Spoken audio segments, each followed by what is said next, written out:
मतलब आज पढ़ रहा था ब्लूमबर्ग की रिपोर्ट में जो आई है कि गौतम अडानी साहब second richest person of the world बन तो गए। ये और दूसरा मैं बताना चाहूंगा कि अडानी साहब वहां पे आए हैं, अडानी साहब और कई अडानी के भी आएंगे। उसकी वजह ये है, देखिए, एक तो नेशनलिज्म की बात कर रहा है, दूसरा लॉ एंड ऑर्डर की है बात, तीसरा अदालतें अगर इंसाफ दें। इंडिया के बिलियनियर गौतम अडानी अब जेफ बेजोस को पीछे छोड़कर सेकंड नंबर पर आ चुके हैं और वो second richest man of this world. अब ये इसलिए ज़्यादा ज़रूरी या ये कि अहम हमारे लिए क्यों है कि हम साया मुल्क हैं और हम साया मुल्क होने के नाते हम बहुत सारी चीज़ों में कंपैरिजन करते हैं, बहुत सारी चीज़ों में नहीं भी करना चाहिए तब भी करते हैं। जाहिर है ऐसा तो होता है ना कि हम कहते हैं कि देखो एक ही साथ सब कुछ, लेकिन वो कहाँ चले। यहाँ पे जो बिजनेसमैन है वो रो रहा है, फिजिबिलिटीज मिलती ही नहीं है। इंडिया में फिजिबिलिटीज ज़्यादा है, इसलिए लोग जो हैं वो अच्छे तरीके से आगे से वेल नॉन तरीके से आगे आते हैं। वहाँ के लोग सेलिब्रिटीज़ बन जाते हैं। यहाँ पे लोगों को फिजिबिलिटी ही नहीं मिलती तो कोई वेल नॉन कैसे हो सकता है? जो से बिजनेस है वो भी अगले बंद कर रहा है तो अच्छा बिजनेसमैन। मतलब आज पढ़ रहा था ब्लूमबर्ग की रिपोर्ट में जो आई है कि गौतम अडानी साहब second richest person of the world बन गए। मतलब फिर वही पे बात घूम फिर के इसलिए हिंदुस्तान पे आके आ जाती है कि फिर यहाँ पे भी बहुत सारे लोग इस किस्म के हैं, मतलब रियाज साहब और पता नहीं क्या क्या है, लेकिन इस दफा तो उन्होंने तो हेलीकॉप्टर उड़ा है, सैलाब सरगार के लिए सर कोई नहीं उड़ा। न कुछ और ऐसी चीज़ हमें अनग्राउंड नजर आई है कि जिसके ऊपर हम कह सके कि हाँ यार ठीक है, चलो आप गलत भी करते हैं लेकिन कम अज कम मुश्किल वक्त में आवाम की मदद भी करते हैं। तो वहाँ पे सर वर्ल्ड जो टॉप 10 लोग हैं हिंदुस्तान में वो पैदा हो रहे हैं, दिन ब दिन बढ़ते जा रहे हैं और हमारे यहाँ गुर्बत जो है वो दिन ब दिन। और दूसरा मैं बताना चाहूंगा कि अडानी साहब वहां पे आए हैं, अडानी साहब और कई अडानी के भी आएंगे। उसकी वजह ये है, देखिए, एक तो नेशनलिज्म की बात कर रहा है, दूसरा लॉ एंड ऑर्डर की है बात, तीसरा अदालतें अगर इंसाफ दें। मुझे जाती तौर पर बताएं, आज किसी के पास पैसा हो वो पाकिस्तान जाएगा पैसा जहाँ ना लॉ एंड ऑर्डर के हालात बेहतर है, ना अदालतें जो है वो भी एक क्वेश्चन सवालिया निशान है। बल्कि लोगों को तो यही नहीं पता कि पाकिस्तान चला कौन रहा है, एस्टेब्लिशमेंट चला रही है या सियासी सेटअप चला रहा है।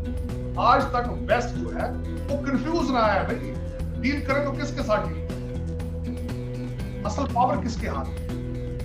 ये तो नॉर्मल हालात की बात है। आजकल तो वैसे ही कोई नहीं ना, आजकल तो आपकी हुकूमत ना होने के बराबर है, हर सूबा इंडिपेंडेंट है, आपका हर सूबा एक मुल्क बन चुका है। सर एक लास्ट क्वेश्चन और वो ये कि हमारी फॉरेन पॉलिसी अभी अमेरिका ने जिस तरीके से 16 के पार्ट के हवाले से $450 मिलियन ग्रांट था वो रिलीज किया है अपनी बड़ी स्कीम है, उस पर हिंदुस्तान ने कहा कि हमें कंसर्न है। तो मतलब लगता है ऐसे कि इंडिया सर इन्फ्लुएंस कर।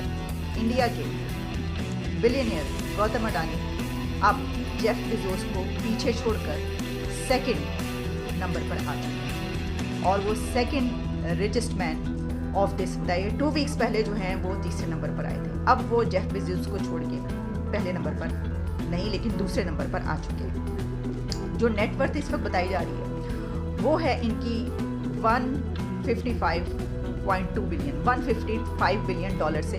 अब ये इसलिए ज़्यादा ज़रूरी या ये कि अहम हमारे लिए क्यों है कि हम साया मुल्क हैं और हम साया मुल्क होने के नाते हम बहुत सारी चीज़ों में कंपैरिजन करते हैं, बहुत सारी चीज़ों में नहीं भी करना चाहिए तब भी करते हैं। जाहिर है ऐसा तो होता है ना कि हम कहते हैं कि देखो एक ही साथ सब कुछ, लेकिन वो कहाँ चले गए और हम कहाँ रह गए। तो कर लेने में कोई हर्ज नहीं, कोई ऐसी बात नहीं।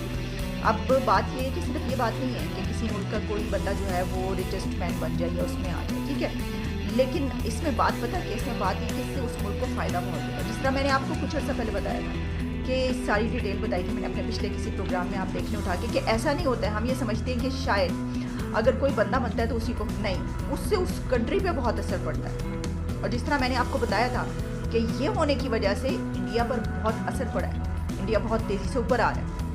तो पाकिस्तान में हमें इस वक्त सिचुएशन हमारी तो खैर फ्लड्स की वजह से जहाँ पर है वो आप जानते हैं, आप देख ही रहे। और स्टेट बैंक की जो रिपोर्ट आई है वो भी कोई इतनी हौसला अफजा नहीं है। हमारे जो रिजर्व्स हैं वो 8 पॉइंट समथिंग पर आ रहे हैं, यानी आप जानते हैं 11 हम कह रहे थे जब कुछ अर्सा पहले, चंद महीने पहले हमने इस मौजू पर एक प्रोग्राम आपने किया था जब वो डिफ़ॉल्ट की तरफ जा रही तो उस वक्त मैं काफ़ी प्रोग्राम कर रही थी इस पर, तो उस पर कोई 11 समथिंग हमने कहा था, वो वहाँ से हमने छोटे छोटे फिर 10 पे है, अब हम 8 मतलब रिवर्स की तरफ गियर लगा रहे। सर मैं हिंदुस्तान के साथ कंपैरिजन नहीं करता और ना कंपैरिजन हमारा आपको वाली बात है कि बनता ही नहीं है सर। बनते ही नहीं ना। देखिए दो चीजें होती हैं, आप कंपैरिजन करें ना अपने आप को अफगानिस्तान के साथ, बिल्कुल बिल्कुल आपका बनता है। या किसी वेस्ट अफ्रीकन कंट्री से, इराक से कर सकते हैं सर, या सीरिया से करें अपना, आपका सीरिया से करें। यहाँ के लीडरशिप कोई नहीं है, मुल्क टूटा फूटा है। केपी की सीधा IMF से बातें कर रहा है, पंजाब सीधा IMF से बातें कर रहा है। आप उनके हालात देखें ना। आपने आज तक, मैं आपसे एक कंपैरिजन से भी पूछूंगा, आज तक भारत के अंदर किसी सदर ने वोट ऑफ नो कॉन्फिडेंस के बाद कहा है कि मैं इंडिया को आग लगा दूं? सवाल नहीं कर रहा हूं। आज तक वहां पे कभी मार्शल लॉ देखा आपने भारत में? आपकी सियासी नशोनुमाई नहीं हुई है, ना आपकी आवाम की, ना आपके लीडरों की। उन्हें पता ही नहीं जमहूरियत क्या है, सियासत क्या है, अपोजिशन क्या है। कहते हैं कि हमें सऊदी अरेबिया भी उस तरह हेल्प नहीं कर रहा, हमें चाइना भी उस तरीके से हेल्प नहीं कर रहा।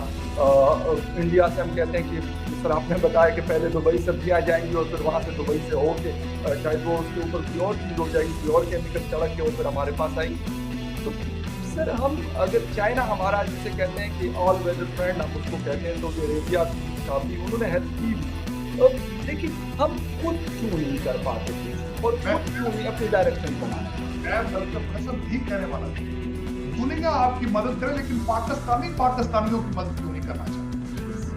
दुनिया के अमीर तरीन लोगों की, और अमीर तरीन लोगों की एक लिस्ट में जो दूसरे नंबर पर नाम है वो एक इंडियन का है, गौतम अदानी, जैसा कि आप सब जानते हैं। और पूछते हैं पाकिस्तानी अवाम से कि इंडिया ने खुद को इतना ग्रो कैसे किया और इंडिया के लोगों में इतनी तरक्की कैसे आई कि वो दुनिया के अमीर तरीन लोगों में दूसरे। यहाँ पे जो बिजनेसमैन है वो रो रहा है, फिजिबिलिटीज मिलती ही नहीं है। इंडिया में फिजिबिलिटीज ज़्यादा है, इसलिए लोग जो हैं वो अच्छे तरीके से आगे से वेल नॉन तरीके से आगे आते हैं। वहाँ के लोग सेलिब्रिटीज़ बन जाते हैं। यहाँ पे लोगों को फिजिबिलिटी ही नहीं मिलती तो कोई वेल नॉन कैसे हो सकता है? जो से बिजनेस है वो भी अगले बंद कर रहा है तो अच्छा बिजनेसमैन सामने कहाँ से आ जाएगा? गौतम अदानी के लिए कुछ कहना चाहिए? कॉन्ग्रेचुलेट करना चाहूँगी और अच्छे तरीके से काम करे। आज टॉप 2 में आया, कल टॉप 1 पर आए और अच्छे जो आप जिन लोगों ने आपका साथ दिया, क्योंकि कोई भी अकेला आगे नहीं बढ़ सकता, तो जिन लोगों ने आपका इस मेहनत में साथ दिया है उनको हमेशा याद रखिएगा और कोशिश कीजिएगा कि वो भी आपके साथ किसी तरह तरक्की करें। अच्छी बात है, उनको आना भी चाहिए, वो आ सकते हैं। हमारी तरह थोड़ी ना है कि यहाँ पे अगर कोई कुछ करना चाहता है तो उसको करने नहीं देते हैं, तो वहाँ पे उनके टैलेंट की वैल्यू रखी जाती है। तो मेरे ख्याल से अगर वो सेकंड नंबर पे है तो मेरे ख्याल से फर्स्ट पे भी आ सकते। पहले आई थिंक वो 67 नंबर पे था। काफ़ी उन्होंने मेहनत की, अपना टैलेंट आगे लेके अपनी एबिलिटीज़ को किया आगे। तो बात करें चलो पाकिस्तान की, तो पाकिस्तान में भी इतने अमीर लोग हैं बट इस लेवल तक कोई क्यों नहीं पहुँचता? अमीर हैं, में जो दुनिया